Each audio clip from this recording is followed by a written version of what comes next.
তো গুরুত্বপূর্ণ খবর দিয়ে আপনাদের দেশ জুড়ে ব্যাংক ধর্মঘটের ডাক দেওয়া হয়েছে। আরো একবার জানাবো, দেশ জুড়ে ব্যাংক ধর্মঘটের ডাক ব্যাংক কর্মী ইউনিয়নের।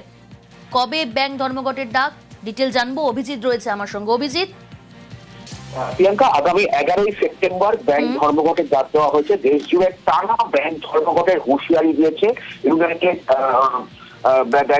Forum of bank unions. তারা এই ব্যাংক ধর্মঘটের ডাক দিয়েছে।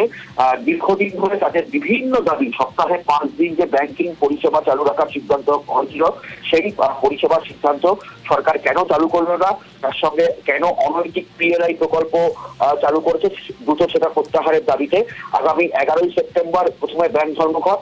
সেই দাবি না মানা হলে আগামী 28, 29 এবং 30শে সেপ্টেম্বর টানা 3 দিন ধরে ধর্মঘট, এবং তারপরেও যদি সরকার অনমনীয় থাকে তখন আগামী 26শে সেপ্টেম্বর থেকে অনির্দিষ্টকালের জন্য ব্যাংক ধর্মঘটের ডাক দেওয়া হয়েছে।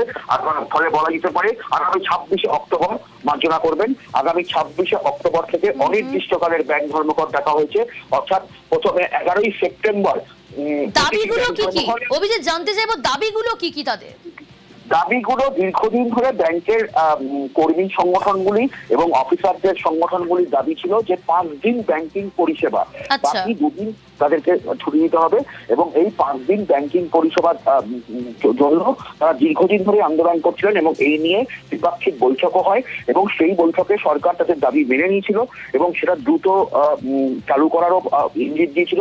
কিন্তু সেটা কোনো রকম ভাবেই সেটা তারা এখনো সরকার কোনো অনমনীয় মনোভাব সেই দাবি মানেনি, এবং পাশাপাশি যে পিএলআই প্রকল্প লাগু করা হয়েছে, অর্থাৎ মূল দাবি সপ্তাহে 5 দিন ব্যাংক চালু রাখার দাবি না মানলে 28, 29, 30শে সেপ্টেম্বর ব্যাংক ধর্মঘট।